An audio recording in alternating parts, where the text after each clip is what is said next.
नमस्कार। तो चलिए बिना किसी देरी के आज के इस खास ब्लूप्रिंट पर बात शुरू करते हैं। आज हम जानेंगे कि कैसे कोई भी इंसान अपने घर से ही बहुत कम लागत में एक शानदार और मुनाफे वाला ऑयस्टर मशरूम की खेती का बिजनेस शुरू कर सकता है। आज के इस ब्लूप्रिंट में हम मुख्य रूप से 5 अहम चीजों पर नजर डालेंगे। ऑयस्टर मशरूम ही क्यों, भारत के अलग अलग मौसम में इसके लिए सही तापमान, इसे उगाने का स्टेप बाय स्टेप तरीका, लहसुन से बीमारियों को रोकना और अंत में सबसे जरूरी पूरी लागत और मुनाफे का हिसाब किताब। तो पहला हिस्सा, ऑयस्टर मशरूम की खेती ही क्यों और ये कम निवेश में इतना बेहतरीन शुरुआती विकल्प आखिर क्यों है। देखिए, जब भी हम खेती या एग्री बिजनेस की बात करते हैं तो हमारे दिमाग में क्या आता है? बहुत सारी जमीन, उपजाऊ मिट्टी और ढेर सारा पैसा, राइट?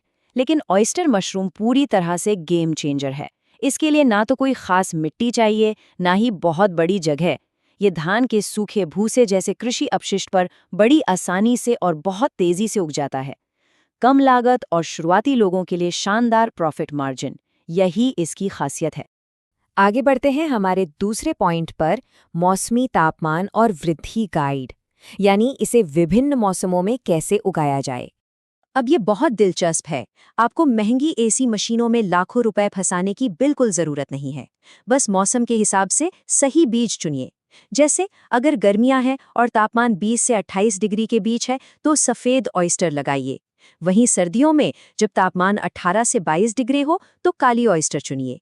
बस इतना सा स्मार्ट चुनाव करके आप बिना किसी भारी खर्च के साल भर मशरूम की पैदावार ले सकते हैं। तीसरा और सबसे प्रैक्टिकल हिस्सा, खेती की स्टेप बाय स्टेप प्रक्रिया। चलिए देखते हैं कि साधारण भूसे को एक प्रीमियम नकदी फसल में आखिर कैसे बदला जाता है।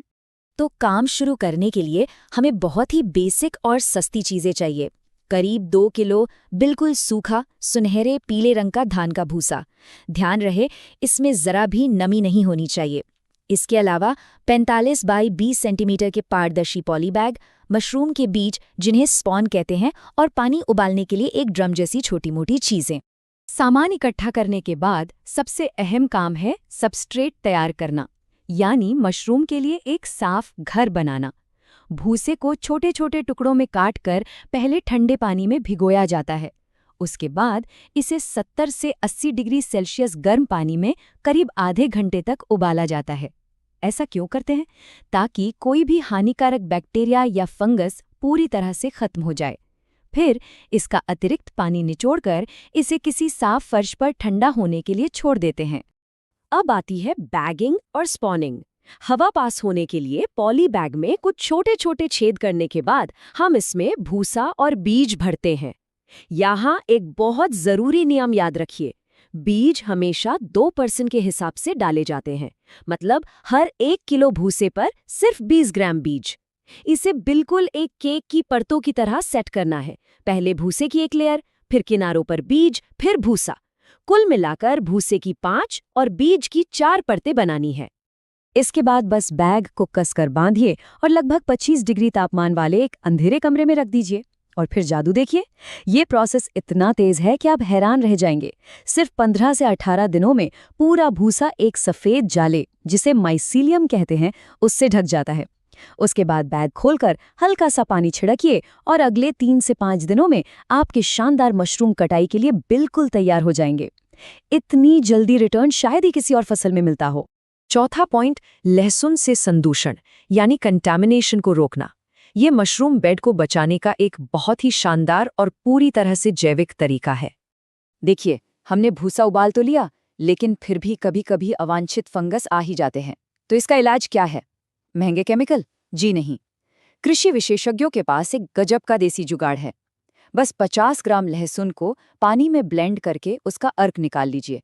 इस अर्क की सिर्फ 3 से 5 मिलीलीटर मात्रा 1 लीटर पानी में मिलाकर अपने उबले हुए भूसे पर स्प्रे कर दीजिए। लहसुन का ये घोल मशरूम को किसी भी बाहरी संक्रमण से बचाने के लिए एक मजबूत ढाल का काम करता है। और अब हमारा 5वां और आखिरी पॉइंट, लागत, लाभ और प्रॉफिट एनालिसिस। चलिए इस पूरी प्रक्रिया को रुपयों पैसों के गणित में समझते हैं।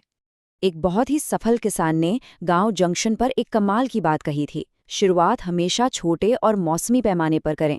जब कॉन्फिडेंस आ जाए तब जाके एसी प्लांट लगाएं। ये एक बहुत ही सॉलिड बिजनेस एडवाइस है। लाखों रुपए लगाकर बड़ा रिस्क लेने से अच्छा है पहले छोटे स्तर पर अपने बिजनेस मॉडल को टेस्ट करें। अगर हम श्रीनगर गढ़वाल घाटी की एक रिसर्च के आंकड़ों पर नजर डालें तो चीजें एकदम साफ हो जाती हैं। मान लीजिए आपकी कुल उत्पादन लागत करीब 11,850 रुपए आई है, तो इससे जो कुल कमाई यानी ग्रॉस इनकम होती है वो लगभग 17,400 रुपए तक जाती है। मतलब सारे खर्चे निकालने के बाद भी आपके पास एक बहुत ही स्पष्ट और बेहतरीन नेट प्रॉफिट बचता है। इस मुनाफे को अगर तकनीकी भाषा में कहें तो ये 1.47 का बेनिफिट कॉस्ट रेशियो है। इसका सीधा सा मतलब ये है कि इस बिजनेस में लगाया गया आपका हर एक रुपया आपको अच्छे मुनाफे के साथ वापस मिलता है। ये आंकड़ा आर्थिक रूप से काफी सुरक्षित और आकर्षक है। वैज्ञानिकों द्वारा की गई रिसर्च भी यही दिखाती है कि ये फसल आर्थिक रूप से कितनी स्थिर है। शुरुआत में जो लागत लगती है वो बहुत ही कम समय में रिकवर हो जाती है और बिजनेस जल्दी ही फायदे के चरण में प्रवेश कर जाता है। और सबसे जरूरी आंकड़ा जिसे हर बिजनेस प्लानर को नोट कर लेना चाहिए वो है 59.25 किलो का ब्रेक इवन पॉइंट। ये वो जादुई आंकड़ा है जहां आपकी सारी लागत पूरी तरह वसूल हो जाती है। इसके बाद आपके सेटअप से निकलने वाला हर एक एक्स्ट्रा मशरूम लिटरल तौर पर आपका 100% शुद्ध मुनाफा है।